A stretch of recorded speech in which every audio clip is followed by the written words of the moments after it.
Grammar rules the theorem the consider கொடுத்துருக்கிறது வந்து linear equations கொடுத்துருப்பாங்க.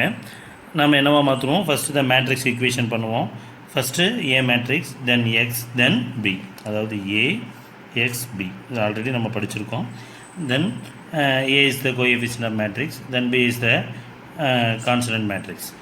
If Ax is equal to B is the system of linear equations in n unknowns such that determinant of A, அதாவது Cramer ரூலுக்கு first condition இந்த determinant of A is not equal to 0 இருந்தால் மட்டுமே Cramer rules exist பண்ண முடியும்.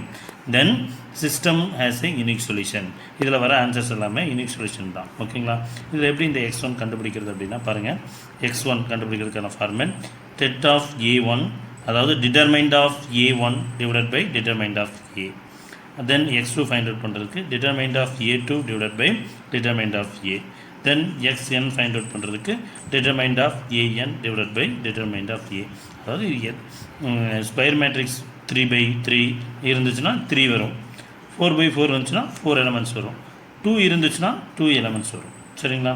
where Aij is the matrix obtained by the replacing the entries in the jth column of the A by the entries in the matrix. This B is the consonant matrix. Then non-homogeneous equations up to 3 variables and 2 variables. ரெண்டு இருக்குது. First பார்த்தோம் அப்படின்னா 2 variables பார்க்குறோம். Consider the system of 2 linear equations. Consider the system of 2 linear equations with 2 unknowns. Unknowns means x, y. 2 linear equationsனா 1, 2 equations. இதுக்கு எப்படி del கண்டுபிடிக்கிறது அப்படின்னா பாருங்கள். Del is equal to x ஒய்யோட coefficients a1 b1 a2 b2. இது del. Del எக்ஸ்னா இது B. இந்த B டேர்மை எக்ஸுக்கு பதிலாக நீங்கள் ரீப்ளேஸ் பண்ணணும். அதுதான் டெல் எக்ஸ். அப்போ எக்ஸுக்கு பதிலாக எக்ஸ் டேர்ம்ஸ்க்கு பதிலாக a1 a2க்கு பதிலாக டெல் எக்ஸ்னால் என்ன பண்ணணும்? d1 d2 அப்ளை பண்ணி டிட்டர்மைன் கண்டுபிடிக்கணும். This is del X.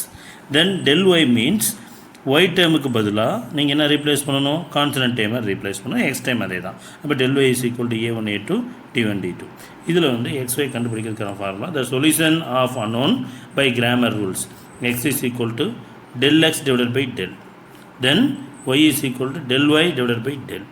சரியா? கண்டிப்பாக டெல் வந்து எப்படி இருக்கணும்? Del Y divided by del provided by del is not equal to 0 இருந்தால் மட்டுமே இது எக்ஸிட். ஏன்னா டெல் ஈக்குவல் டு 0னா த வேல்யூஸ் இன்ஃபினிட்டி ஆயிரும். அதனால் கண்டிஷன் கிராமர் ரூல் யூஸ் பண்ணுறதுக்கு டெல்லோட value is not equal to 0 தான் இருக்கணும். இது 2/2 matrix. Then consider the system of linear equations with 3 unknowns. பாருங்கள், 3 linear system, unknowns x, y, z. First of all del. இப்போ a1 b1 c1 a2 b2 c2, தென் a3 b3 c3 del கண்டிப்பாக not equal to 0 வரணும். அடுத்து del எக்ஸ்னு என்ன பண்ணணும்? இந்த எக்ஸ் டைம்ஸ் எக்ஸோட coefficients a1 a2 a3 remove பண்ணிவிட்டு அதுக்கு பதிலாக d1 d2 போட்டு டெல் எக்ஸ் ஃபைண்ட் அவுட் பண்ணணும். தென் டெல் ஒய், ஒய் டேர்ம்ஸ் இருக்குது பார்த்தீங்களா? b1 b2 times b2 b3 டைம்ஸை remove பண்ணிவிட்டு d1 d2 3 போட்டு அதனுடைய டிட்டர்மைன் கண்டுபிடிக்கணும். அது டெல் ஒய். அதர்வைஸ் எக்ஸும் ஒய் டைம்ஸ் இஜட் டைம்ஸ் அப்படியே இருக்கும்.